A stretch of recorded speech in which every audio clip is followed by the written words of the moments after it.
नवीन न्यायालय भवन के लिए धर्मस्थी विभाग की जमीन चिन्हित। कोरोना काल में न्यायालय में अवकाश होने से जेल में बंद कैदियों की स्थिति बहुत ही खराब हो चुकी है। अब हमारा उद्देश्य है जेल में बंद कैदियों के प्रकरणों के मामले में गवाही जल्द हो। ये बात जिला व सत्र न्यायाधीश नारायण प्रताप सिंह ने शुक्रवार को न्यायालय परिसर में अभिभाषकों से चर्चा के दौरान कही। उन्होंने कहा कि कोरोना काल में न्यायालय में अवकाश होने से कुछ वकीलों की आर्थिक स्थिति भी प्रभावित हुई है। यदि न्यायालय बंद रहता है तो दूसरे दिन प्रकरणों का बोझ और अधिक हो जाता है। न्यायालय में नवीन भवन के संबंध में जिला व सत्र न्यायाधीश सिंह ने कहा कि धर्मस्थी विभाग की भूमि को चिन्हित कर प्रस्ताव हाईकोर्ट को भेज दिया है। वहां से स्वीकृत होने के बाद सबसे पहली प्राथमिकता नागदा में नवीन न्यायालय भवन की होगी। आसपास मिलनी मुश्किल हो रही है और बोलना नहीं चाहिए थोड़ा सा, मतलब उसमें है कि इसमें क्या वेस्टेड इंटरेस्ट बाहर के लोग आ जाते हैं कि जमीन कोर्ट को न जाए। कोई कोर्ट से कोई पसंद नहीं करता, कोई कोर्ट किसी की नहीं सुनती। तो ये भी अंदर की बता ना, उसको कोर्ट को कोई भी आदमी पहले के समय में था कि लोग अपनी जमीन दान दे देते थे, कोर्ट की बिल्डिंग बन जाए या स्कूल बन जाए। आजकल कोई जमीन प्राइवेट होगा कोर्ट को देना नहीं चाहेगा, बल्कि अलग डालेगा कि साहब ये है, वहाँ पर ग्रीन बेल्ट आ गया है तो ये बेल्ट आ गया है। बट सर अभी जो धर्मस्थी विभाग की जमीन जो थी जिसपे अभी प्रोजेक्ट का पूरा तरीके से वर्क किया गया था, वो जमीन नीट एंड क्लीन है और ना किसी का कोई बंधन है ना किसी का वो है। इसके लिए भी क्या है, कई लोग शिकायत करते हैं जमीन ऐसी है वैसी है, काम की नहीं रहेगी, ये आएगा। पर श्रीमान चाहे तो क्या देर लगना है? नहीं हमने भेज दिया है, वो चला गया है। हमने कहा कि हमको वही जमीन चाहिए, दूसरी जैसे कलेक्टर साहब ने भी हिम्मत करने की सहमति दे दी। रोड पे ये सर अभी जाते समय निरीक्षण हो जाए सर, हमारा नहीं वो तो सब कंप्लीट हो चुका ना, वहाँ करने का नहीं है। आपको प्रपोजल हाईकोर्ट में चला गया, उज्जैन रोड पे आप एक नजर अब हम उस पर जा नहीं करते, मैटर हाईकोर्ट चला गया।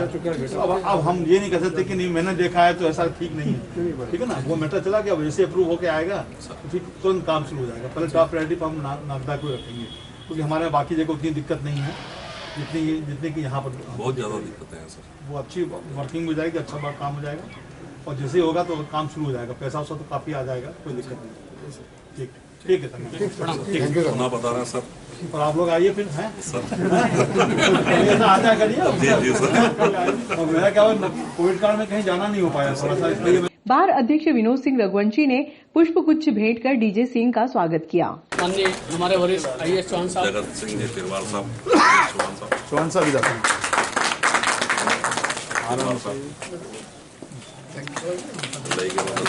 बंदा सामने, तुम्हारे सामने बंदा खड़ा हुआ। अब्दुल खान पठान उपाध्यक्ष,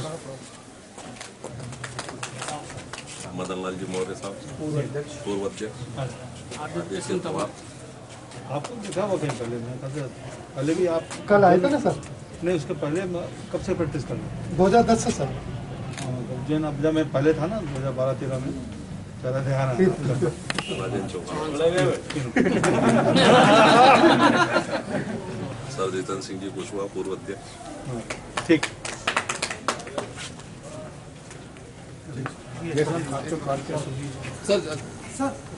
सर अशोक जी साहब सीनियर एडवोकेट। सर एक निवेदन और करूँगा कि आप माधुरी रघुवंशी और इनके सीनियर हैं और मैटर स्टार्ट आउट करवाना में आपकी भी अभी भूमिका चल रही है कि जैसे तैसे भी उस मैटर को स्टार्ट आउट करें सर। क्योंकि हमारे देखिए हमारा क्या है, किसी पर नहीं है, जो पब्लिक का फेथ जो सिस्टम पे बना हुआ है वो बना रहे हैं। हम ये चाहते हैं क्योंकि इतने दिनों बाद कोर्ट खुली है। जी सर। ये आप लोगों की आर्थिक स्थिति बहुत खराब हो गई। पक्षकार लोग भी जिसको रिलीफ मिलना था वो भी इस कारण नहीं ले पा रहे हैं और ये मुश्किल से 1 महीने से अपनी कोर्ट शुरू हुई है। तो पब्लिक का फेथ बना रहे हैं क्योंकि पब्लिक सोचेगी कि अगर हमको यहाँ से न्याय नहीं मिलेगा, कोर्ट बंद होगी तो कहाँ जाएंगे। तो पब्लिक का फेथ बना रहे सबसे बड़ी चीज़ है। इसलिए थोड़ा सा हम लोग को अगर एक कदम पीछे भी हटना पड़े तो सिस्टम के चलाने के लिए पब्लिक का फेथ बना रहे सर ये बात अपनी गरिमा को कॉम्प्रोमाइज़ नहीं करना, ये ध्यान रखिए। जी हम नहीं कहेंगे गरिमा करें, लेकिन हम सिस्टम को अच्छा चलाने के लिए थोड़े बहुत जो हर्डल्स आ रहे हैं, इफेक्टिव वर्किंग शुरू हो जाए, अच्छा मैसेज जाए कि हमारे यहाँ सब काम बहुत अच्छा चल रहा है। हमको रोज़ रिपोर्टिंग करनी पड़ती है कि आपके यहाँ कोविड के कारण से कोई और ऐसी घटनाएं तो नहीं हुई, कौन इन्फेक्टेड हुआ कौन नहीं हुआ। तो अभी जो सिविल के में जो पुराने केसेस हैं, जो दवा आना शुरू हुए हैं, वो चीज़ में थोड़ा सा रुकावट आ जाएगी। तो जैसे 3 दिन भी काम रुकता है तो ये कि नेक्स्ट डे के लिए और बर्डन आपके लिए भी हो जाता है, हमारे लिए भी हो जाता है। वो केस कहीं ना कहीं तो डालेंगे, उस दिन और केस वो लगे हुए हैं, उसकी सुनवाई कब होगी? तो हम यही चाह रहे थे कि आप लोगों से कि अपन जो सिस्टम बना हुआ है अच्छा वर्क हो जाए कि 5 साल 20 साल आने वाले केसेस जो हैं पत्रकारों को इस साल 2021 में कम से कम पुराने केसेस में तो उनको न्याय मिल ही जाए, ये कहने को न रहे कि हमको न्याय नहीं मिल रहा है, ठीक है ना। और आप लोगों की भी आर्थिक स्थिति ठीक हो जाए, पत्रकार आने लगे कि एक बार कुछ मैसेज हो गया, कोर्ट शुरू हो गई, फिर वो नहीं अब बंद हो गई, फिर खुली हो गई, तो थोड़ा सा हमको मन में वो गुंठा होती है। और हम बड़ा अच्छा रिस्पांस मिल रहा है क्योंकि इतनी कोर्ट बंद रही है, तो जो हमारे केसेस है उसमें गवाह भी खूब आ रहे हैं, मतलब जो लगा कि वो है। और अब तो हर पेशी पर गवाह के, अब तो हमको लगता है कि यार इतने गवाह हो गए हम ले नहीं पाएंगे, कमीशन पर बयान लेने के लिए बोल रहे हैं, उनके लिए बोल रहे हैं। बस आप लोगों से यही अनुरोध है कि अच्छे से अपना काम चले और अपना नागदा का पूरे उज्जैन का नाम हो कि 2021 में सबसे पुराने केसेस निपटाए हैं। और आप लोगों से ये भी हम लोग अनुरोध करेंगे कि खास तौर से 5 साल 10 साल और जो मुलजिम जेल में उनका निराकरण करवा दीजिए। मैं जेल में गया हूँ तो वर्चुअली वो लोग रो रहे हैं, वहाँ जाने पर देखा कि कुछ लोग तो पत्थर से पूरे शरीर पर निशान लगा रहे कि मेरे सुनवाई कब शुरू होगी, पूरा निशान पत्थर लगा रहे। अब जेलर परेशान है, वो देख रहा था पत्थर रखे हुए जब निकाले, मेरा निकाल कब होगा। इतना फ्रस्ट्रेशन, साल भर से कुछ नहीं हुआ, एक केस में गवाही नहीं हुई, एक केस का कुछ नहीं हुआ है।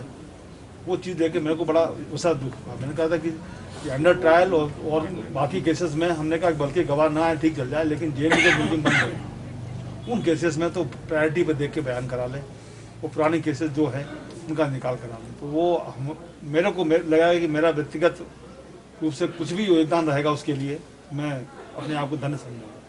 सर यही बात सर मुल्ला साहब और सक्सेना साहब पांचों हमारे जजेस हमको 3 दिन से ये समझा रहे हैं, काफी हम लोग और नागदा का ये हर चीज हमने देखा है कि पेंडेंसी भी काफी मतलब कंट्रोल में है।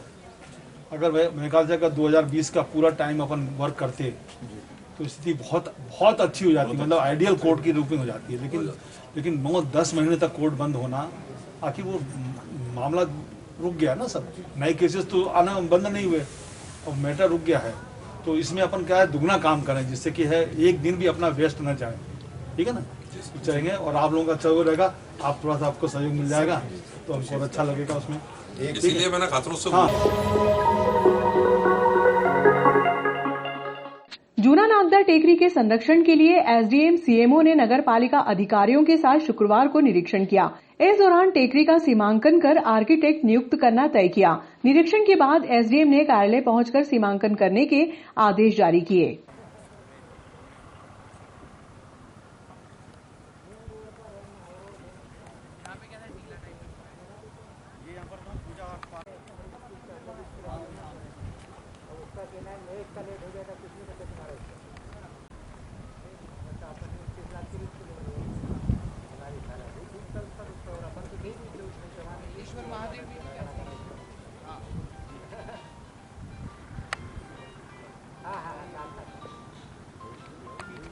जूना नागदा टेकरी को ऐतिहासिक धरोहर के रूप में विकसित करने के लिए SDM Ashutosh Goswami, CMO BK Khobragade ने शुक्रवार की दोपहर नगर पालिका अधिकारियों के साथ निरीक्षण किया। निरीक्षण के दौरान एसडीएम गोस्वामी ने टेकरी का सीमांकन कर नगर पालिका के हैंडओवर करने की बात कही।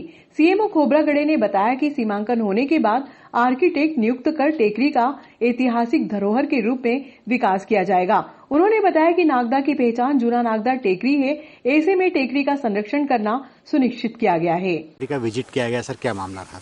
आज सीएमओ नगर पालिका नागदा श्री भविष्य जी की एवं नगर पालिका के इंजीनियर्स की उपस्थिति में और साथ ही साथ जूना नागदा टेकरी को संरक्षण के लिए प्रयासरत बंटू बुढ़ाना जी की उपस्थिति में एवं नागदा शहर के पत्रकारों उन सभी की उपस्थिति में हमारे द्वारा आज संयुक्त रूप से नागदा टेकरी का निरीक्षण किया गया।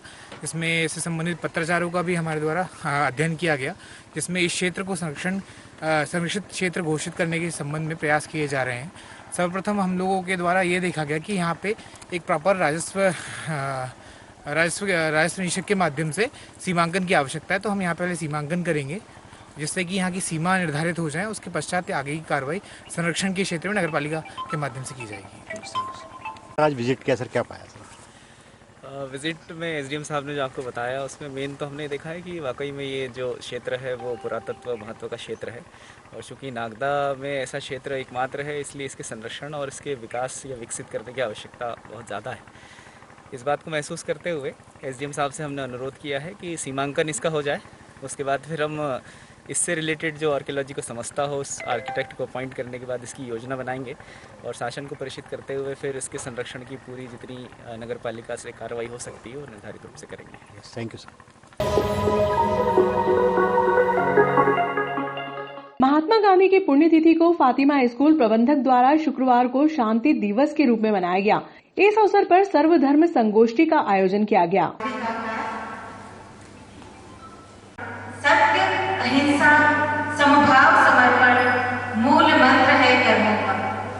रामायण हो या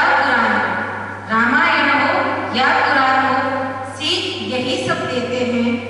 बाइबल हो या ग्रंथ साहब हो, अवगुण सब हर लेते हैं। अतिथिगण, प्यारे टीचर्स, स्टूडेंट्स, प्यारे दोस्तों,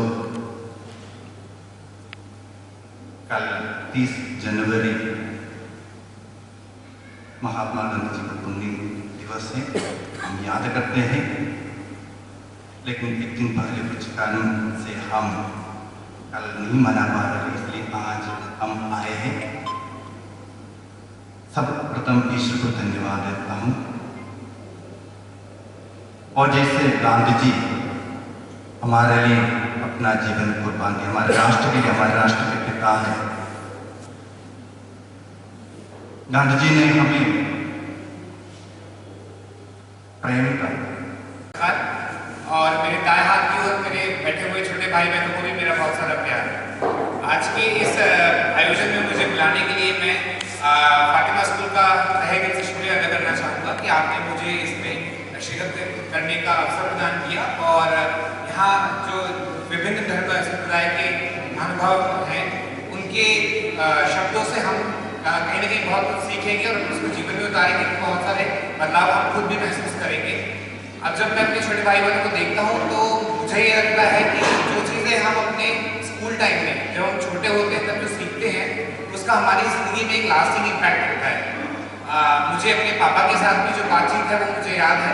धर्म के विषय में मुझे एक लाइन जो गोस्वामी तुलसीदास जी द्वारा रचित श्री रामचरितमानस में दिया गया है, उसमें कहीं न कहीं मैं उस धर्म से संबंधित परिभाषा को ढूंढता हूँ। वो कुछ इस प्रकार है, परहित सरिस धर्म नहीं भाई, पर पीड़ा सब नहीं अजमाई। ये लाइन जो है कहीं न कहीं धर्म की परिभाषा को एक चौपाई में ही कहीं न कहीं बहुत अच्छे से डिफाइन करता है। अभी भी मुझे बचपन से यदि मुझे कुछ चीज़ याद आती है, ये याद है, परहित सरिस धर्म नहीं भाई। इसका अर्थ ये है कि दूसरे के हित का सोचना और करना, उससे बड़ा कोई भी धर्म नहीं है, उससे बड़ा कोई भी धर्म नहीं है। पर पीड़ा सब नहीं अजमाई, और अपने मन, वचन, कर्म एवं भाषा के द्वारा, शब्दों के द्वारा किसी का अहित करना या किसी के बारे में अहित सोचना, उससे बड़ा कोई धर्म नहीं है। अब जब सर्वधार्मिक समन्वय बैठक इस तरह की आयोजित की गई है तो मुझे एक और चीज़ जो मेरे बचपन की याद अपने पिता से ही सुना है, मुझे याद आता है सितंबर 11, 1893 का world parliament of religion Chicago का सम्मेलन, जिसमें स्वामी विवेकानंद ने उद्घोष किया था और उन्होंने कहा था कि जिस प्रकार विभिन्न नदियाँ डिफरेंट सोर्सेज होते हैं, डिफरेंट उसके सोर्सेज रहते हैं, अलग अलग उनके पाथ्स होते हैं, मतलब रास्ते उनके अलग अलग होते हैं।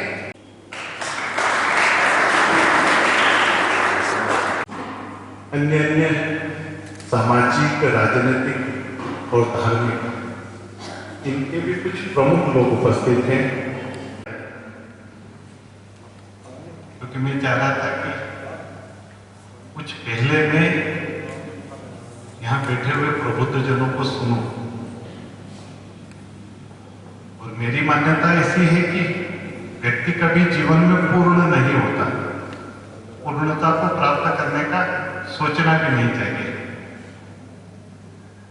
और मेरा मंत्र तो ये है कि चले रहते चलते रहो, सीखते रहो। मेरी उम्र सीखने की है,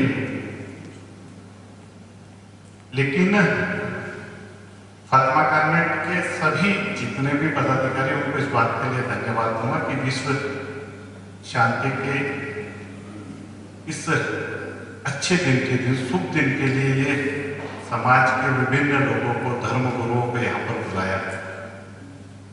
और विश्व शांति का एक जो मंत्र है, उस मंत्र को आज चरितार्थ करने की मुझे लगता और ज्यादा आवश्यकता है, क्योंकि इस भौतिक युग के अंदर जब मनुष्य अपने में इतना ज्यादा खो गया है, तो उसको किसी भी चीज की चिंता ही नहीं है।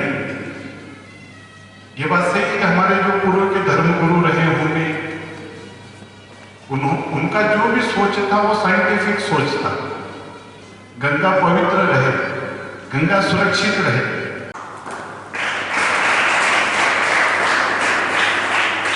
कभी कभी जिंदगी में कुछ मौके ऐसे भी आते हैं कि ये दिल है ना, इस दिल को एक बहुत बड़ी सुकून मिलता है। एक ऐसा चित्र छप जाता है, भले उसकी बातें नहीं रहती है, उसकी भाषा नहीं रहती है, लेकिन वो चीज एक ऐसी छप जाती है कि जिंदगी में कभी भुला नहीं जाता। यानी एक ऐसा समा, एक ऐसा मौका और एक ऐसा माहौल जो आज फातिमा गवर्नमेंट स्कूल की वजह से मिला, वो सभी को मिला, लेकिन आज मेरे दिल को सुकून यहीं से आके मिला। क्योंकि सारे, आज मैं आपको बताता हूं कि दुनिया से पहले क्या चीज थी। दुनिया से पहले हम सभी जानते कि यहाँ बड़े बड़े जानवर बसा करते थे।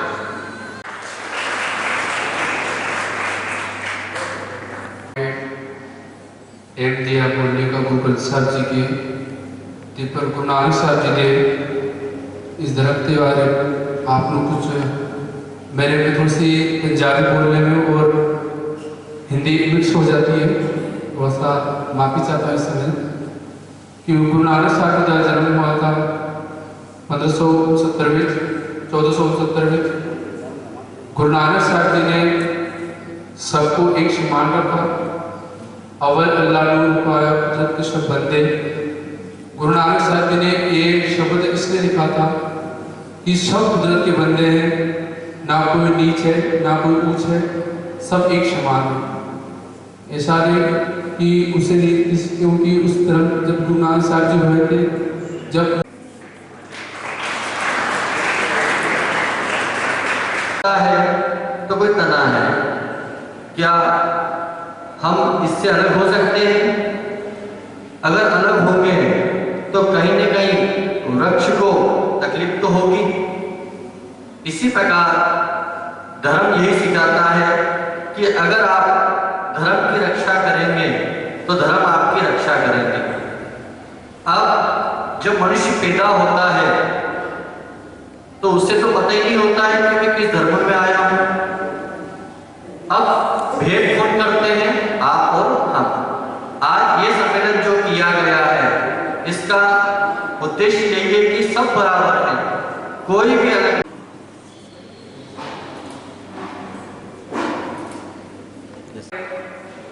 उस सभी धर्म उस शक्ति से एक साथ रहना चाहिए, मिलजुल के रहना चाहिए। बस यही कहूँगा मैं, ज्यादा नहीं कहूँगा। जय हिंद, जय भारत।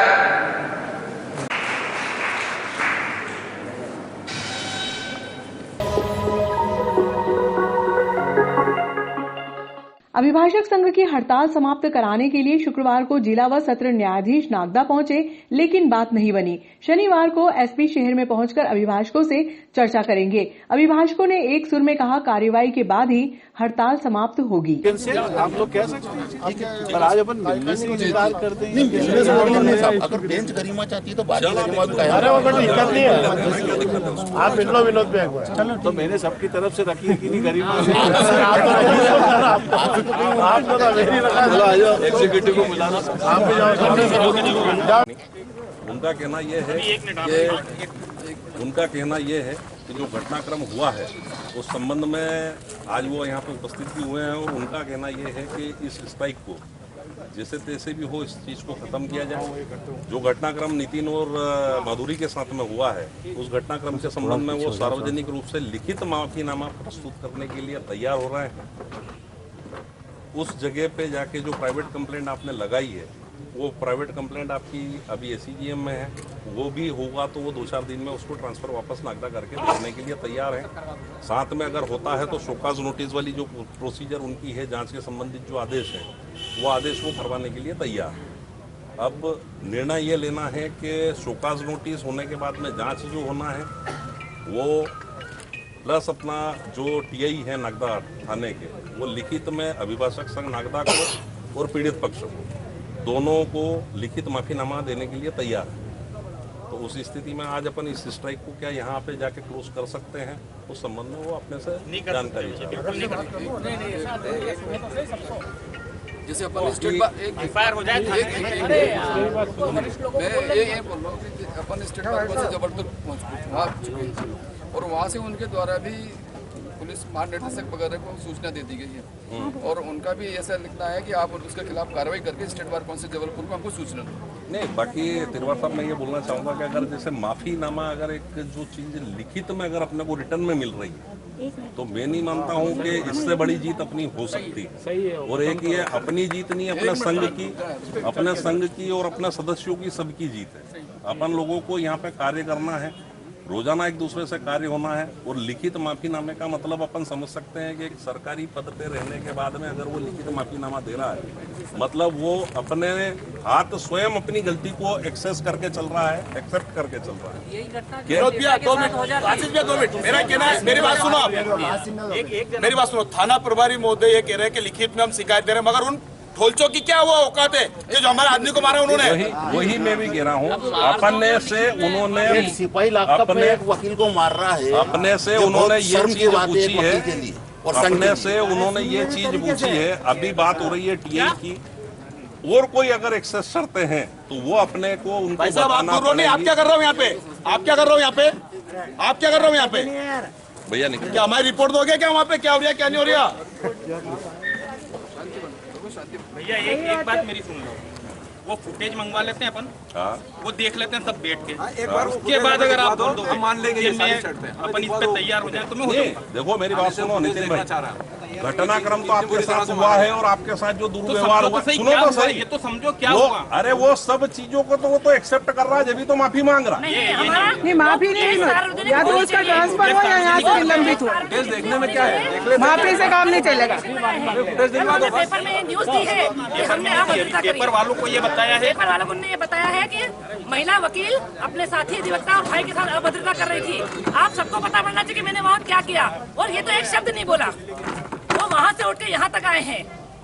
मैं उन पे आरोप लगा रही हूँ, ये आरोप लगा रही हूँ मैं टीआई के ऊपर कि हमें ये शंका है कि उनने इशारों पर काम किया है। अब आपका क्या कहना है? ठीक है, एक काम करो कि अगर अपन एक जैन समाज के व्यक्ति पे बोला गया दारू पीता है, वो ये दारू पीता है, उसके लिए बकायदा नोटिस सर्व करो ना। अपन वकील है, अपने को किसी से पूछने का राइट थोड़ी है। मीडिया को बोला है कि अपने को राइट है ये चीज। हर बार आरोप लगाए रहो, आप हर बार एक नोटिस देते रहो। कुछ नहीं होता आरोप लगाने और नोटिस देने से। यार रघुवंशी जी, एक निवेदन आपसे करूँ, अपन सब उस बात के लिए सहमत होते हैं। आज एक को मारा, कल को दूसरे को मारेंगे, यही काम बचा है। माफी मांग लेंगे, हो गया पुलिस का काम। चलो पुलिस को हम मारते फिर माफी मांग लेते हैं, मंजूर है उनको। मैडम एक मिनट, उसी थाने में अपन स्टेट बार काउंसिल जबलपुर को और सब दूर जगह सूचना दे चुके हम भी लिखित में माफी मांग लेंगे। आप उनसे चर्चा करो कि साहब ऐसा वो तो हो गई ना, वो तो हो गई। वो अपने निर्णय पे अड़ी है, अपना जो निर्णय होगा वो उनको बताना पड़ेगा। अभी उन्होंने इस चीज को प्रोसीजर में ले लिया है। आज भी जो फैक्ट्स करे हैं अपन ने, जबलपुर से और इंदौर से मेरी बात हुई है, उन्होंने इन सब चीजों को उनकी उसमें ले लिया है। पर उनका ये कहना है कि आपका निर्णय जो होता है वो आप हमें बताएं तो हम आगे की कार्रवाइयों के लिए अग्रसर हों। वो अपने निर्णय पर रुके हुए हैं, तो अपने को क्या निर्णय लेना है तो फिर अपन आगे की बात उनसे करें। लेकिन अपना तो ये निर्णय था सामूहिक रूप से, अगर मेरा कुछ अगर हो तो आप लोग रोक देना। एक मिनट कि सबसे पहले तो उस पे एफआईआर, मेरे साथ मारपीट करी है, एफआईआर दर्ज की जाए। माधुरी रघुवंशी और नितिन जैन से काफी कंटिन्यूटी में चर्चा हुई है और उस संबंध में पुनः वही बात आई है कि उनसे माफीनामा लिखवा लिया जाए। प्राइवेट कंप्लेंट आपने पेश कर रखी है तो उसके हिसाब से जो भी कोर्ट है एक्शन लेती है उस हिसाब से एक्शन हो जाए। पर उसके साथ में दोनों पीड़ित पक्षों का कहना यह था कि आज 26 तारीख से लेकर 29 तारीख तक के दरमियान कोई भी कार्रवाई सब घटनाक्रम हुआ है। उनका ऐसा कहना है कि वो लिखित में माफी मांगने को तैयार हैं और इस तरह से। तो मैंने कहा जो एलिगेशन उन्होंने हमारे ऊपर लगाए हैं तो वो घटनाक्रम अगर आप देखते, मैंने डीजे महोदय से कहा कि अगर आप वो फुटेज देखेंगे तो आप हमसे बिल्कुल भी माफी की ना तो हम उनसे उम्मीद करेंगे और ना आप हमसे कहेंगे कि हम स्ट्राइक खत्म कर लें। उसके बाद उन्होंने कहा कि मैं आपकी एसपी से मीटिंग करा देता हूँ, 8 दिन का समय दे। ये बहुत बड़ी बात है। जितनी शीघ्रता बतानी चाहिए थी उसमें जो डिले किया जा रहा है, ये सिर्फ हमारे आंदोलन को विलंब में डाल करके और फिर हमारे साथी अभिभाषकों के मध्य फूट डालने की एक राजनीति भी हो सकती है। इसलिए मेरा निवेदन है कि जो